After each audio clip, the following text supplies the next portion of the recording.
Friends, we're at the end of the Joseph series, and it's been a great series in the sense that it's spoken to many of our hearts. And as we come to the end of it, I really want to just push this point home.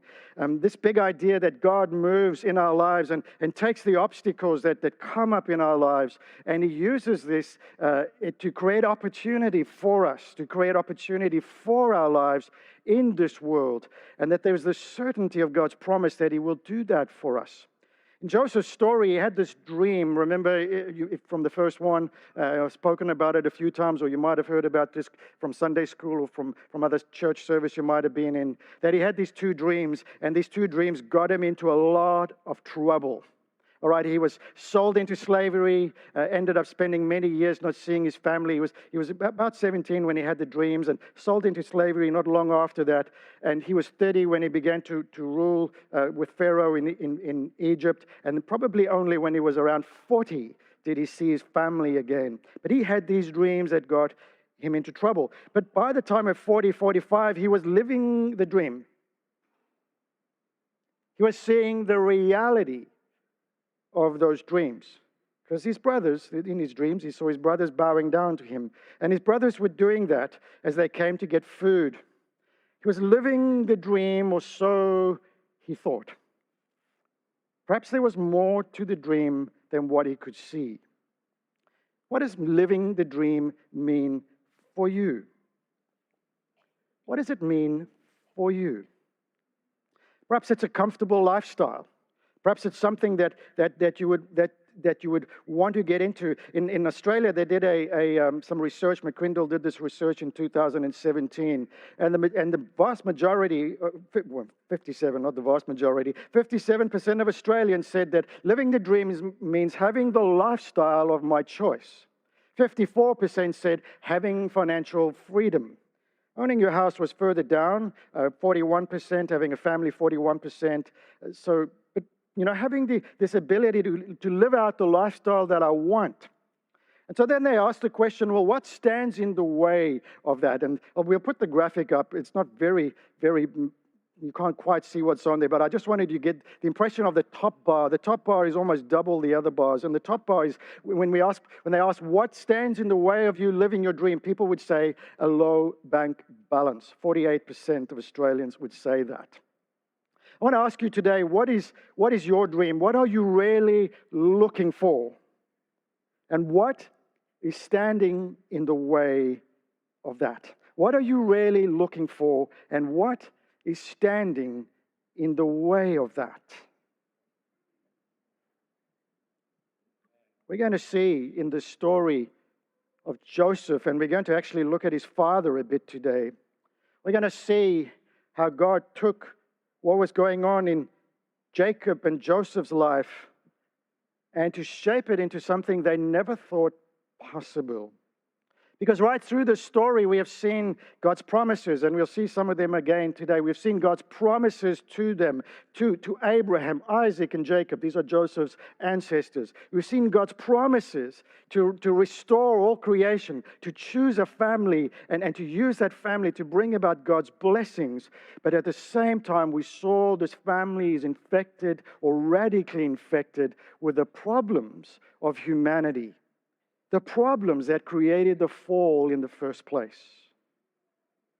Through the story of Abraham, Isaac, and Jacob, we've seen lying and deception. We've seen dysfunctional family in Jacob's situation. And in Joseph's situation, there were 11 other brothers, and there were 4 mothers in total for those 12 brothers. And there was dysfunction happening there. There were arguments, and they wanted to kill him, and they sold him into slavery, and they forgot about him. They're radically infected with the problems that caused the fall. But friends, in the book of Genesis and right throughout the Bible, we see that God has a dream.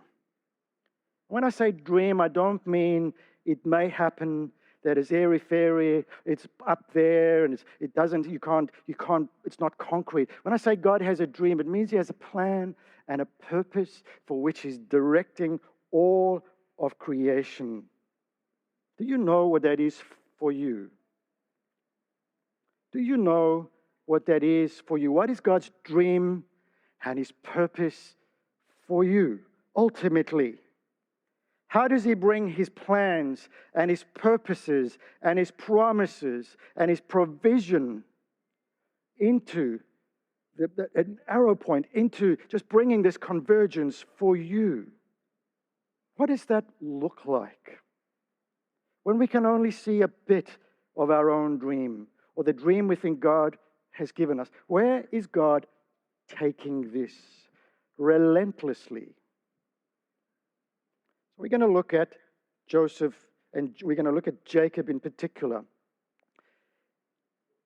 Jacob lived in Egypt 17 years, and the years of his life were 147. When his time drew near for Israel, this is another name for Jacob, to die. By the way, Israel, we'll see how he got that in a moment. It simply means that he's persisted with God, that he's wrestled with God, that he's persisted with others. When it came time for him to die, he called for his son Joseph. It's Genesis 47, verse 29.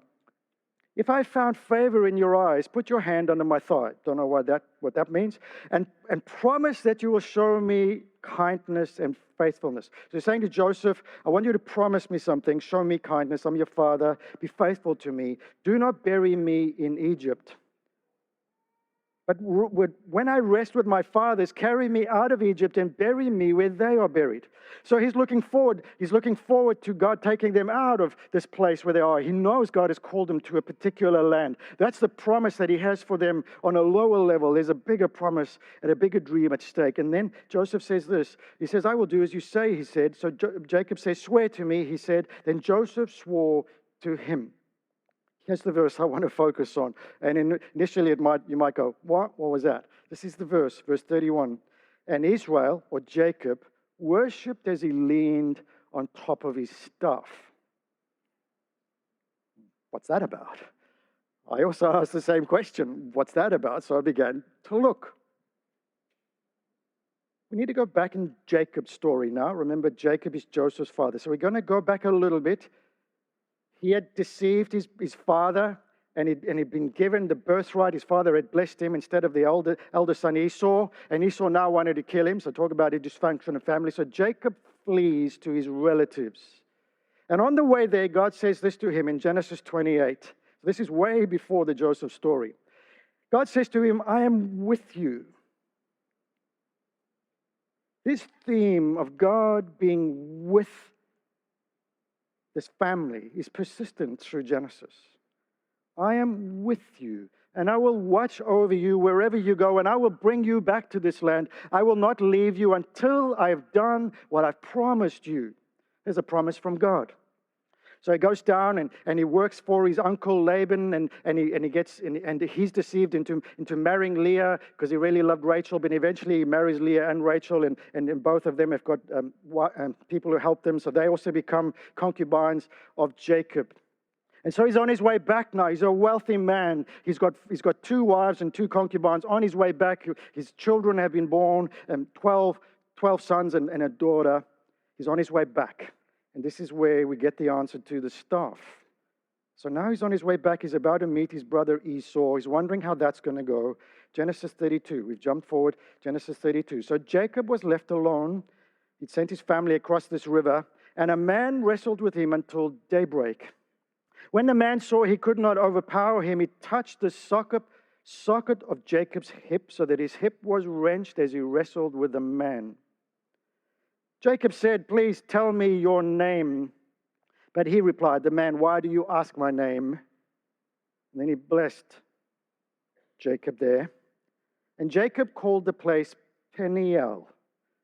It means the face of God. Because it says, I saw God's face and my life was spared. Verse 31. The sun rose above him as he passed Peniel, and he was limping because of his hip. You notice he needed a staff now, right? He was on his way back to meet Esau. And then the Joseph story began to unfold with the dreams that he had needed the staff. And every time he used that staff and felt the pain, he was reminded that he wrestled with God. He was reminded that his heart was shifted, that God had saved him, And leaning on that staff, Jacob would always remember the miracle that God had brought about in his life in breaking his stubborn self-will. Because that's the problem that has infected us all since the fall. That's the problem in our own hearts. It's the hardest thing to shape is our own self-will. And God will do whatever he needs to move in our lives, in the obstacles that are there, in the issues that we face. He will not move in spite of them, but he will move through them. He will not move in spite of our poor decisions. He will move through them to accomplish his purposes and plans for us. To get us into a place where we are not on the throne anymore. See, Augustine, the early church father, said this. He said that, God, you have made us for yourself, and our hearts are restless. They're restless until they find their rest in you. This was God's plan all along, friends. In the Garden of Eden, it was where heaven and earth intersected. It was where God met with men and women, and boys and girls to follow, but where he met with men and women, where he walked with them. He was with them. They knew him. But yet the fall was about when they were tempted, the tempter came to him and said, if you eat that fruit, you will be like God. And because of that, our own humanness wanted to be on the throne. And our own humanness on the throne has led to all the brokenness that we see before us. That's the story of the Bible. So when you see brokenness around you and you go, what is going to fix that? You know where it started. Because we've simply rejected God. We simply said to God, God, we don't want you involved in our lives, and God has answered that prayer. Some people battle with the picture of hell, the image of hell, of this destruction and pain. And I don't know exactly what the Bible means with flames of fire, but there's a bigger problem that we deal with when we come to the whole issue of hell. It is simply this, that hell is a place where God is not. That all of the brokenness of humanity, all of the burning, think about when somebody gets angry, all of the burning of our human natures is going to be prevalent in hell 100% of the time because God is not there. We simply said, God, we don't want you involved in our lives, and God will answer the prayers of men and women who say, God, we don't want you anymore. Because all the beauty we see around us, all of this revelation of God, the beauty, the music, the poetry, the beauty of creation is a gift from God. You have made us for yourselves, and our hearts are restless until they find their rest in you. You see, friends, God had to change Joseph's dreams and his brothers' dreams. Joseph had a dream to be the center of attention. He saw his brothers bowing down to him. Oh, that looks good. His brothers had a dream to profit from Joseph's demise. They sold him into slavery for 20 pieces of silver. In fact, wanted to kill him. The two prisoners that Joseph helped in prison with their dreams, they were in it for self-survival. The Pharaoh had a dream for the survival of his people and his own kingdom. See, God, friends, is on a journey to do something in our hearts. This is his plan. And all the blessings will flow from this. And as he promised to Abraham, he said, I am with you, and I will bless you. I will make your name great. I will give you this land, and all nations on earth will be blessed. We jump there and we go, well, that's living the dream. But we forget when God says, I am with you. That's the first part of living the dream. We have set up in our hearts, friends, an idol. Thomas Chalmers said something like this. He wrote a book called The Expulsive Power, or wrote an essay called The Expulsive Power of a New Affection. And it simply means this, that the only way to dispossess an idol is to fill the heart with a new affection. We say to our children when they misbehave, we say, stop doing that. And some of that is true. But as adults, when we simply say, stop doing that, it doesn't change our behavior. And you can't, it's like sucking a vacuum, right? You've heard me talk about this before. When you say, here's a glass jar, let's take all of the air out of it. The one way to do it is to put a vacuum on it and suck all of the air out. But we know from the laws of thermodynamics that nature abhors a vacuum. You can try and suck it all out, but it doesn't. You can't get there perfectly. But the other way to get all the air out is to fill that glass jar with water. It's like a no-brainer. It's like a year 3 science experiment. God is wanting to dispossess us of ourselves. And my friends, He's going to use your journey. He's given you a dream, and He's shaping you relentlessly toward the dream, but you can only see some of it. You can't see all of how you're going to look, all of what He's doing in your life. How do we know this? Well, we just track through the stories in the Bible and we would know, but somewhere along the line, friends, you're going to hit a wall. Somewhere along the line, you in your journey with God, and some of you may be there this morning, and I'm pressing this deep this morning, because some of you are at this wall where you found all of the things you've believed on have somehow not helping you through this process. How do we get there? There's this great book called The Critical Journey, and maybe we'll go through that next year, just about how we develop in our faith. The first step is we become aware of God. We become aware of God. Perhaps it's just in awe of God. And we just say, we want to know this God. We find out that we're loved. Or sometimes it's because we have a need. Something has gone wrong in our lives and we need an answer. And so we step into following God and we become aware of Him. And we start to learn. And the first place in our heart is to see others who've gone ahead of us, and we go, oh, they're so much better than us. They know so much more. I just don't know enough. So I'm learning. Well, that's the second step. It's the step of growth or discipling, where we're becoming more confident in what we know and what we're learning. And we love to learn from others. We love to read books on however we learn. We go, wow, I'm learning, I'm growing in my faith.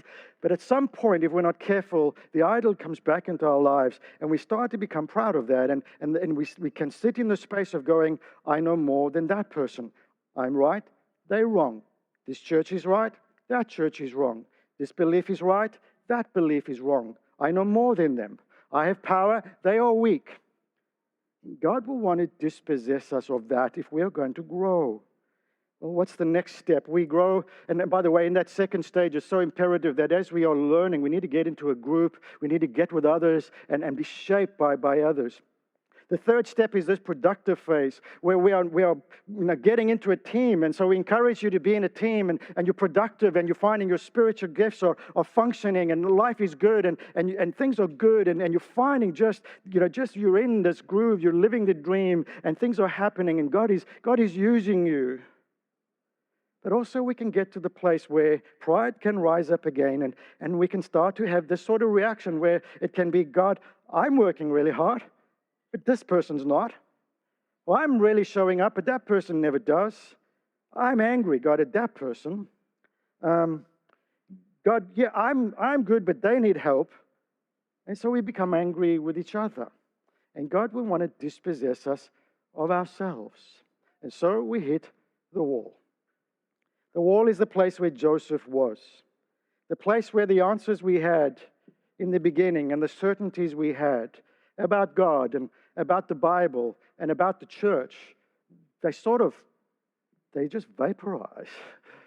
And you go, wow. And your faith hits a crisis.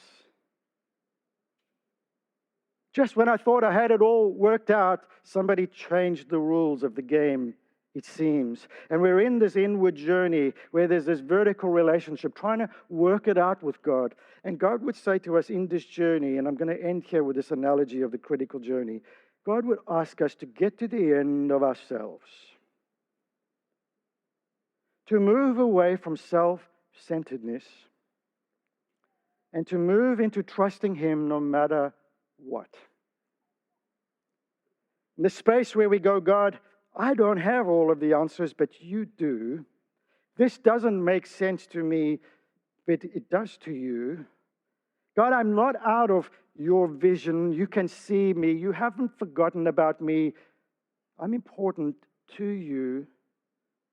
God, help me get off the throne and my own self-centeredness and put you on the throne. We give up the search, friends, for the self. We let go of spiritual ego and self-centeredness, and we surrender deeply to God. That's what Jacob was doing on that staff. I think he was remembering, even seeing his own brokenness still, but remembering the promises of God as he journeyed to his relatives to find his wives and journeyed back, how he argued and wrestled with God.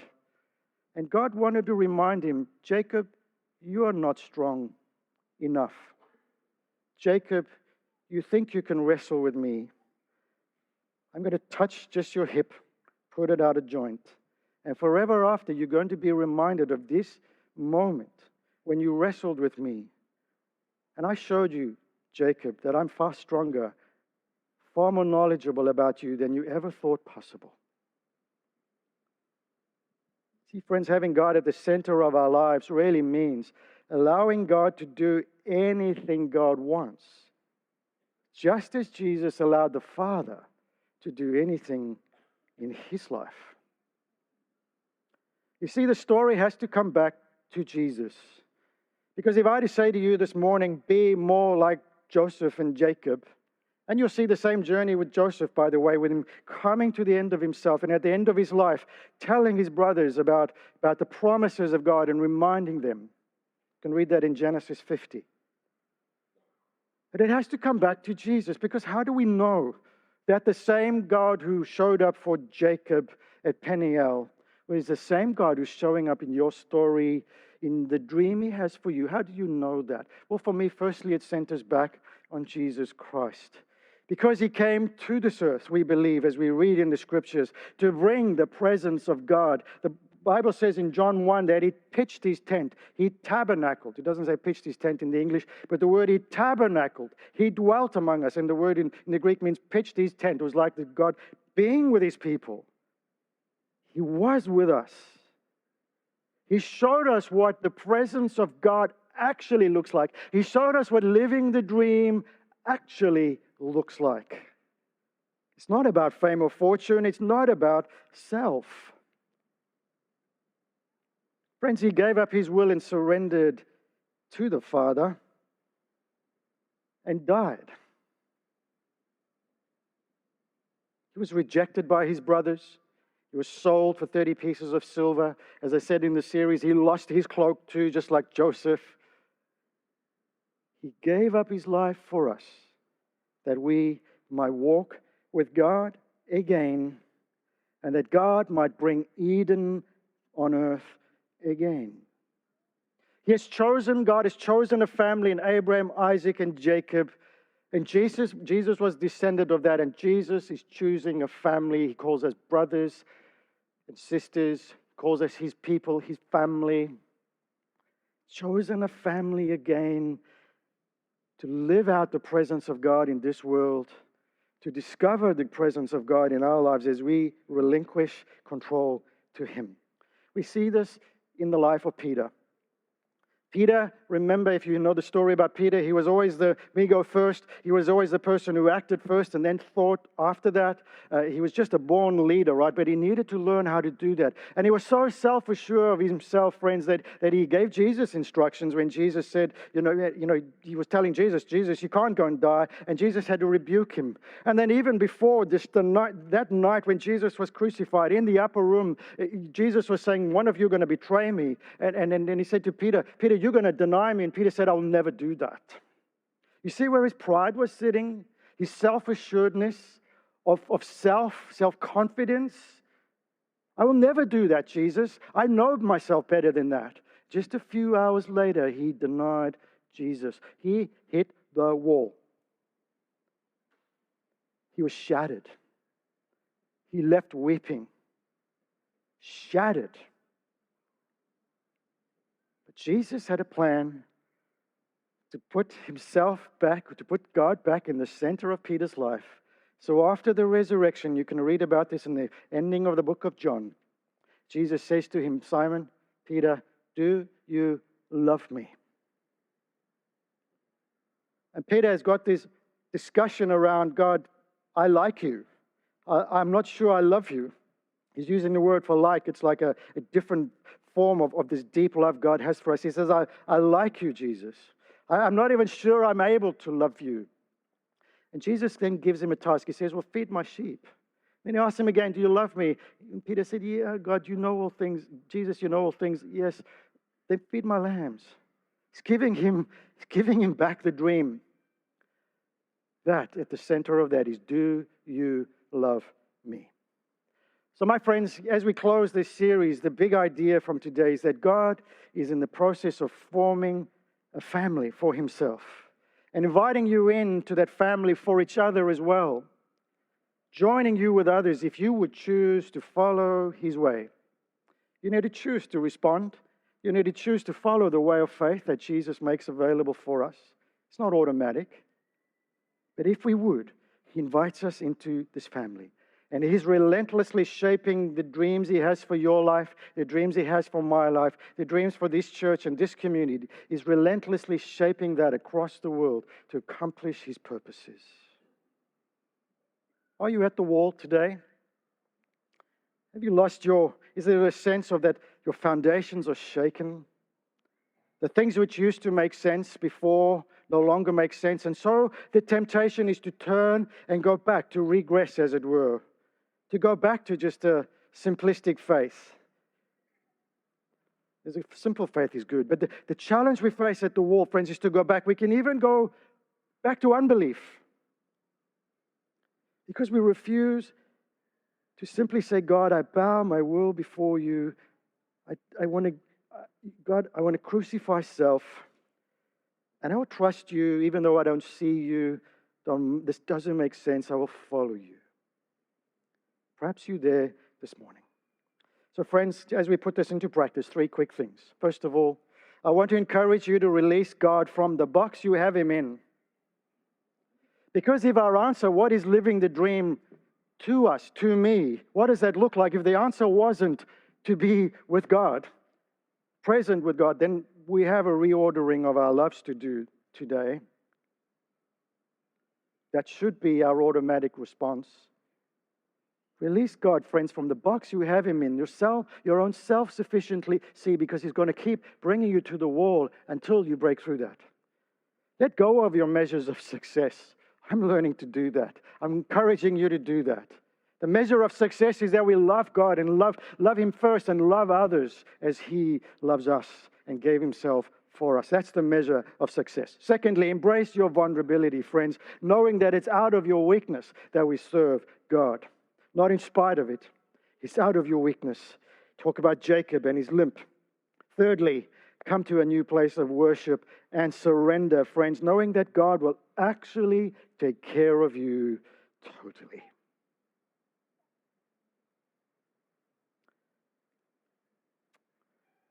I wonder where you're at this morning.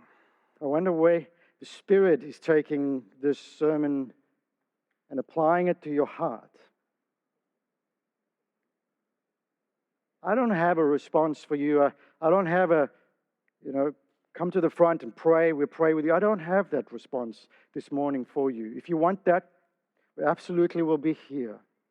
I'm simply asking you right now, in the honesty of your heart, to respond to the Spirit's tugging. It's like catching a fish, friends. You can't see the fish on the end of the line, but you can feel it tugging. The Spirit is talking to you. I'm asking you to respond. I'm challenging you to respond. Who knows what dream you will break through into if you respond?